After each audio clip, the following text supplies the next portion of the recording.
breakups are a horrible experience for anyone to go through. No one likes it, and in particularly, no one likes the anxiety or the grieving that takes place afterwards. And it's why it's so important that before you do get started putting yourself back out there and jumping back into the dating game, that you get yourself into a really good place where you can handle the highs and lows of dating again. And really that's where this video is going to come into play today, where I want to go over a number of steps that I usually advise to people if they've come out of a relationship and they're getting back into the dating scene.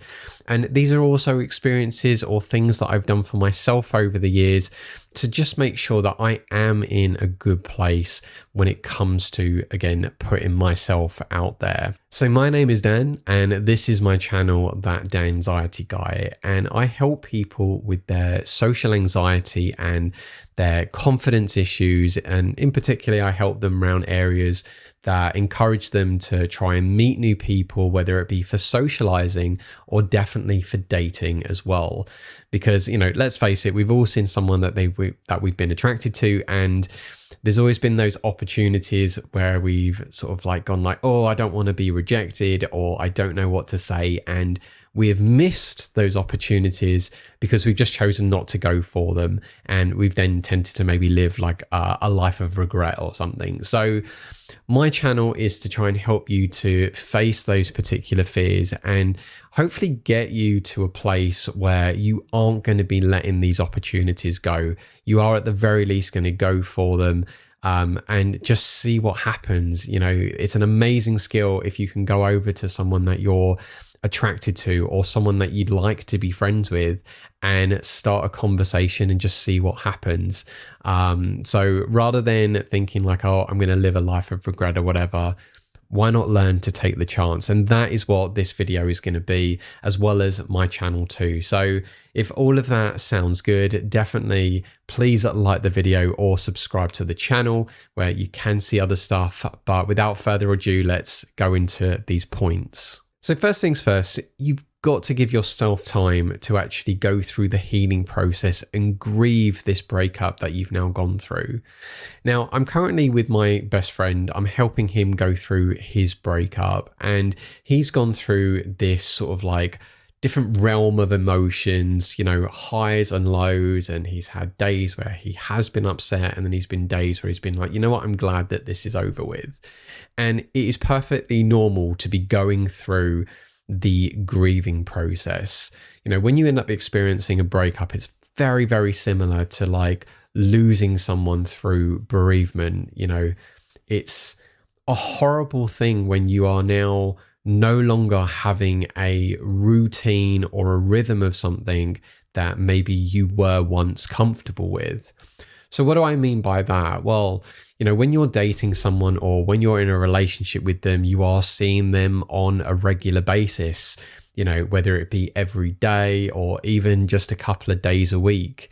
You know, you're probably also used to having particular conversations, having particular jokes, or, you know, even misbehaving as well. And now suddenly this routine that you've had has now been like severed. It's now stopped completely.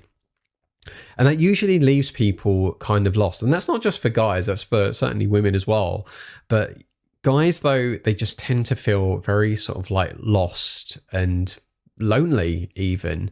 They don't really know what to do with themselves. They tend to try and distract themselves with things.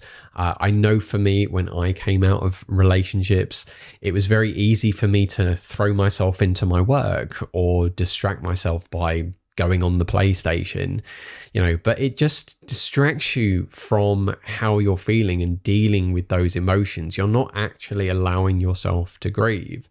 But when you give yourself that opportunity just to essentially bathe in it, you know, it's okay to be sad. It's okay to cry and be upset and be like, oh, you know, I've lost what I thought was the love of my life. I don't know what I'm going to do, you know, and go through all this very Shakespearean woe and misery elements of, you know, speaking to yourself and giving this internal dialogue of like, oh, we'll never meet anyone ever again, and, you know, and stuff. it's okay. It's absolutely normal to be experiencing that. And in fact, I would be encouraging guys to embrace it. But give yourself just a window of time to embrace it and really, really sink into it. You know, if you want to do the whole like Bridget Jones's thing and, you know, just binge watch movies every night and eat tubs of ice cream, sure, you know, grieve in your own way. But it is so important, though, to grieve and get it out of your system first, because you will find, like, when you start dating, it will always be there at the back of your mind.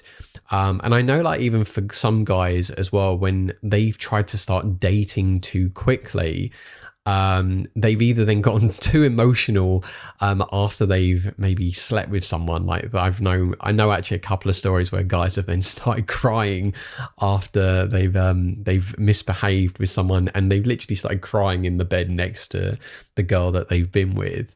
Or they already start making comparisons to the girl that they've just come out of the relationship with.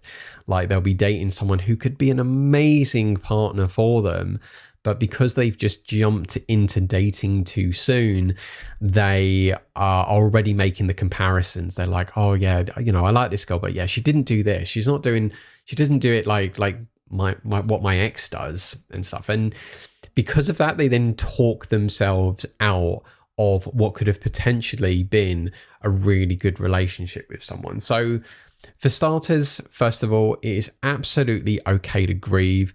I would even though set out like a window of time to give yourself for grieving. So set it maybe at a week.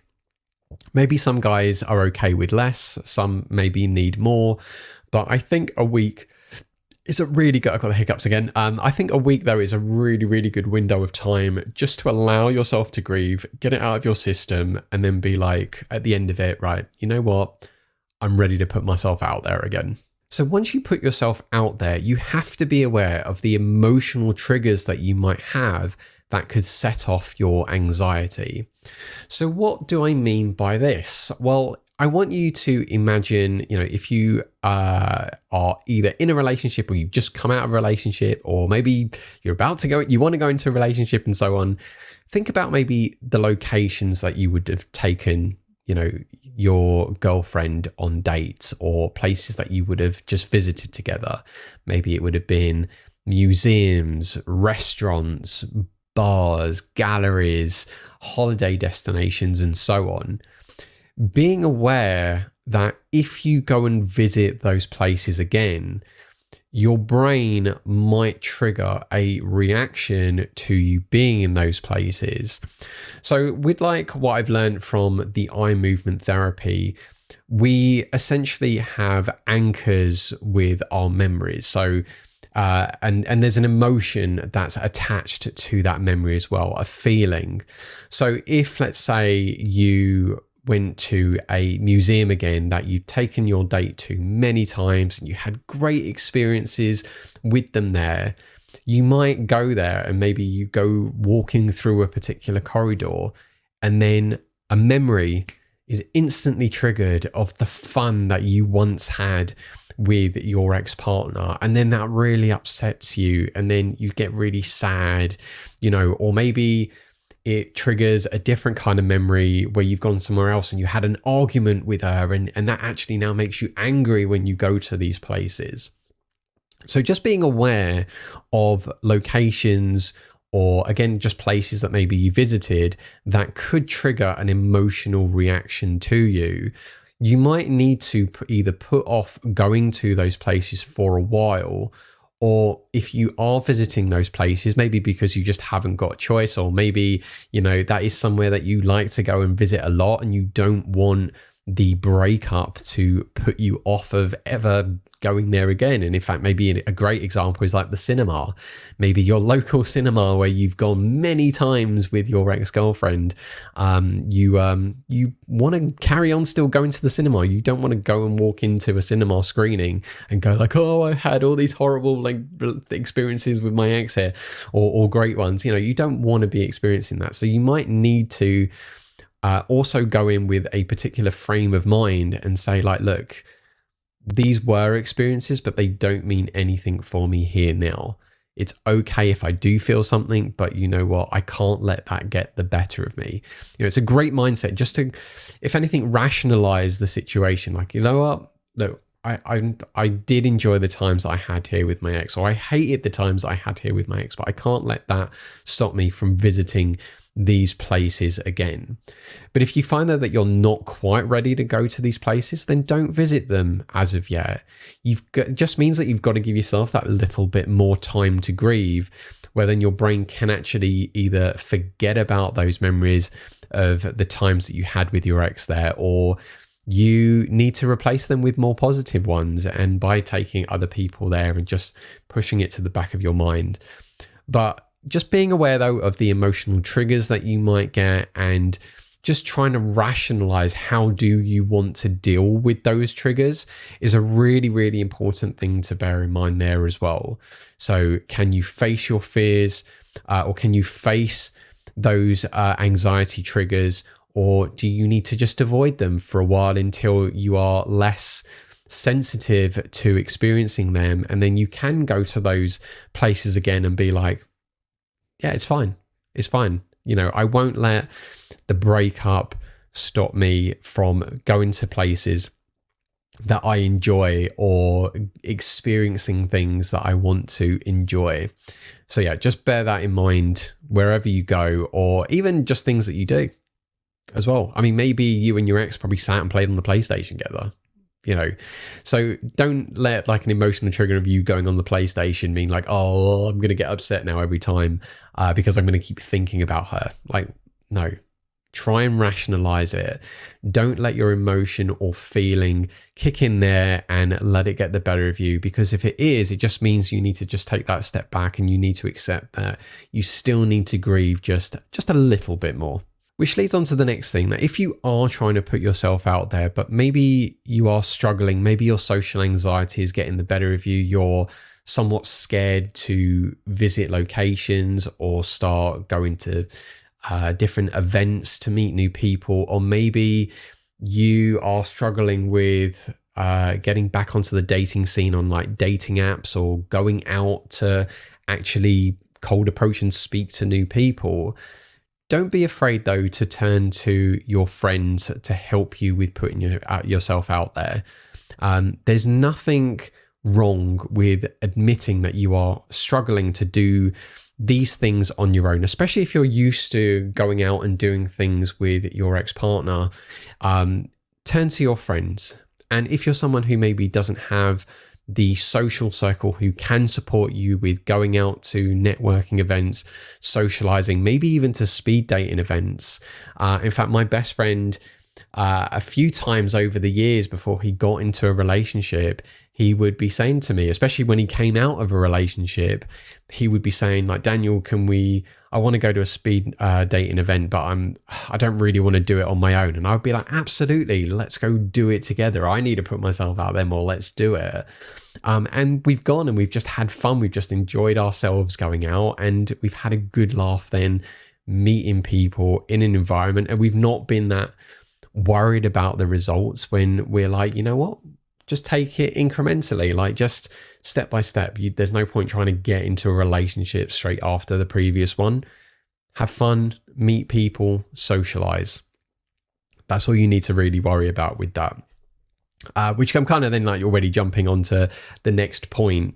But I mean, just sort of like rounding at least this point off, is that, it's okay though to seek help from your friends to get you to go out there. And if you're finding that you haven't got people to turn to, this is why there are dating coaches in existence, because they can help you with overcoming that social anxiety, with building that confidence, building up your self-esteem, and just incrementally helping you to take steps so you can put yourself out there. And even if I were to sort of plug even my own services, that's exactly what I do with my clients. I take them out to just help them with practice speaking to people. And I'm not even really worried about, trying to help them to get phone numbers and stuff at first. It's really just about socializing. And if you can have a conversation with a stranger, the only thing that then turns it into more of a dating conversation is by telling them that you're attracted to them and asking for a phone number.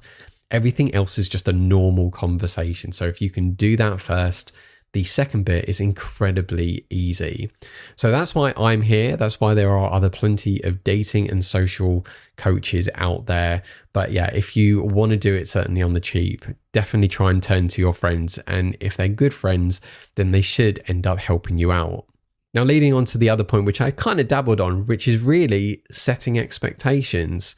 When you are getting back into the dating game, you've got to be realistic.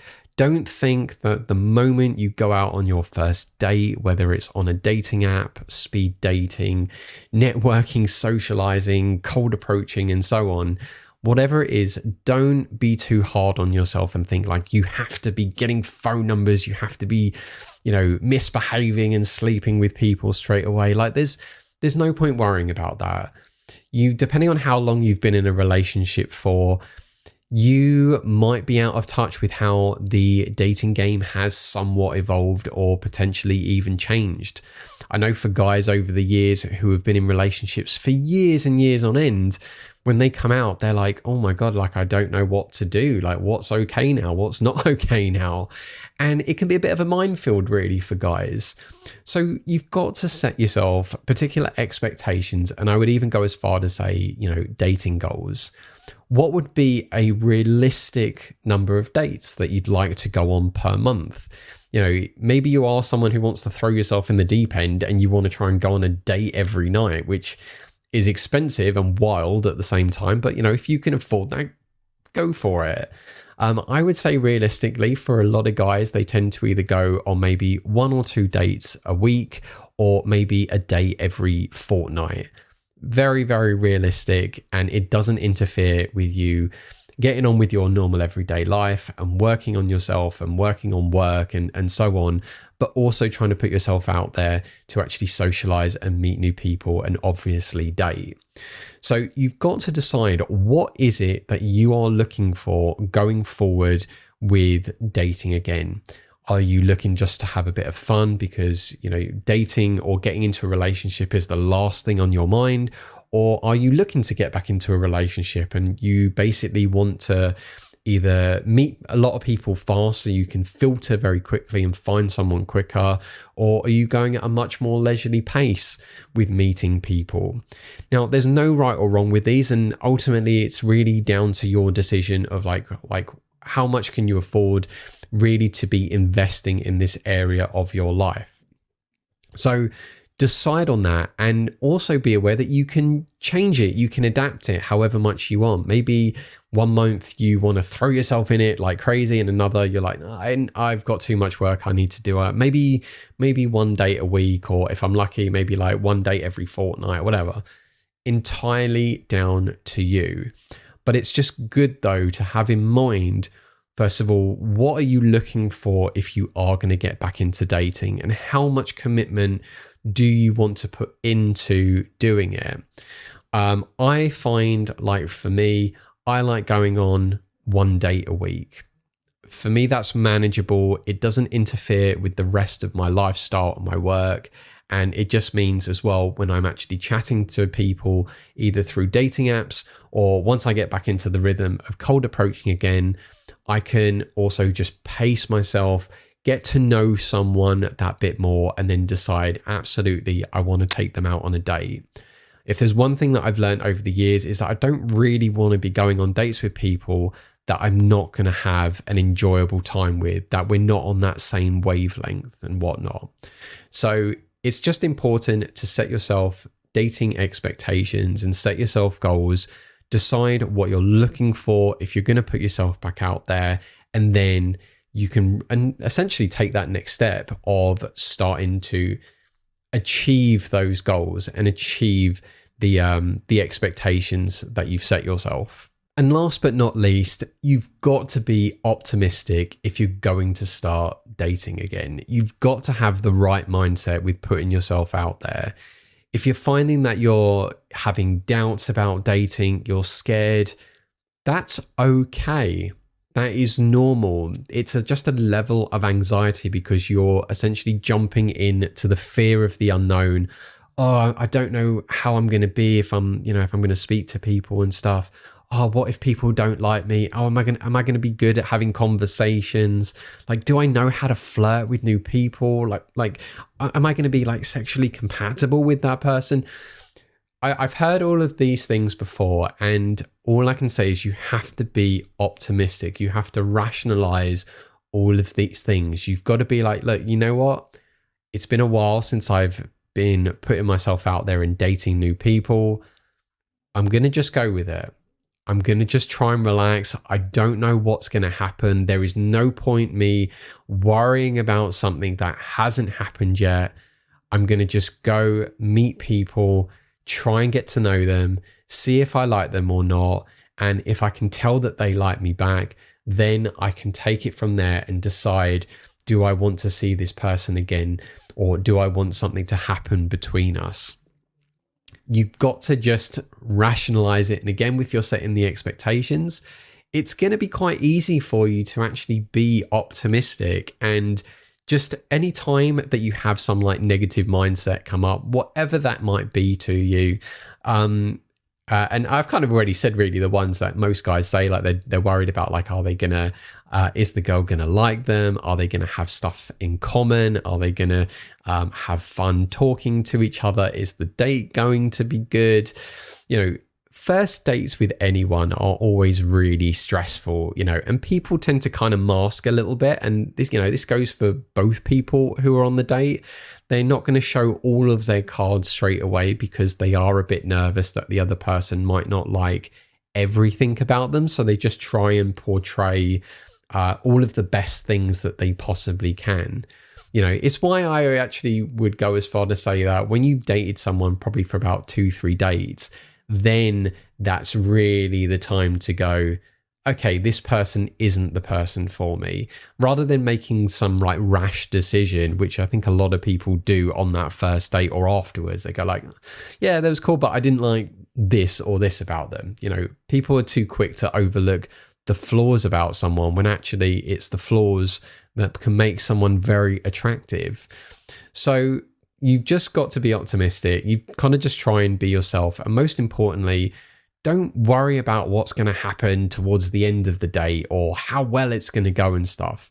Just have fun. Just try and live in the moment and enjoy it. Be present, be happy, be optimistic. Try and go in with the mindset that, you know what?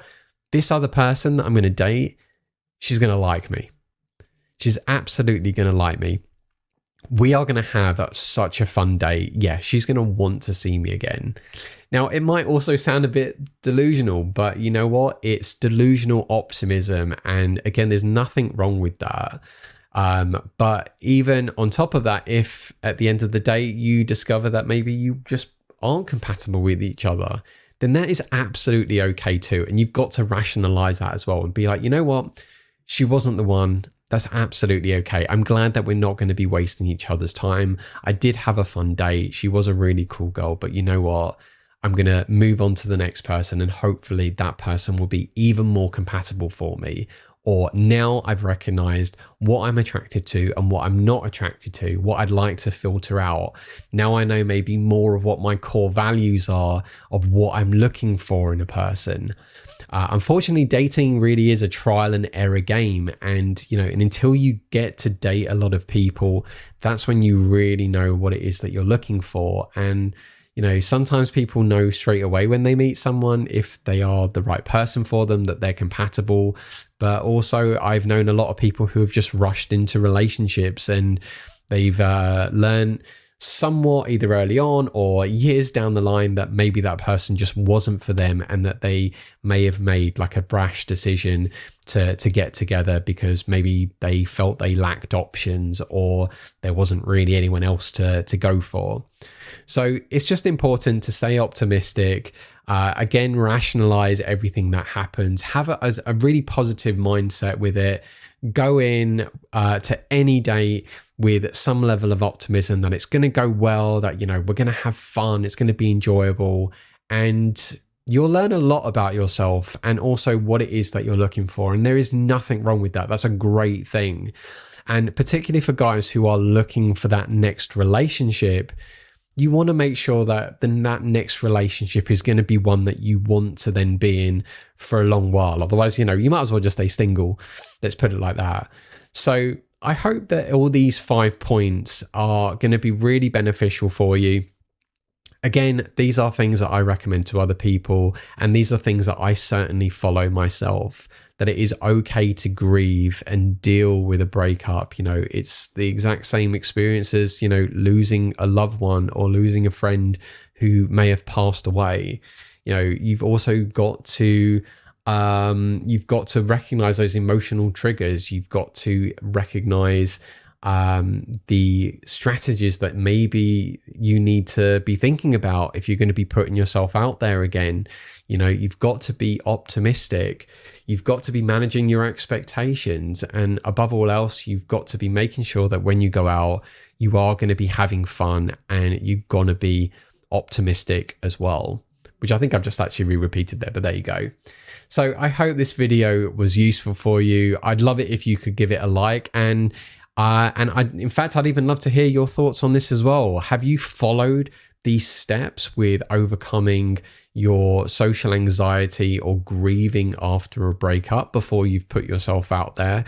Or have you tried other methods that's helped you with a recovery after a breakup to then put yourself out there? Then I'd love to hear it. And also it would be something that's going to help other guys if they are maybe dealing with it too, or even resonate with your style of how to deal with it too.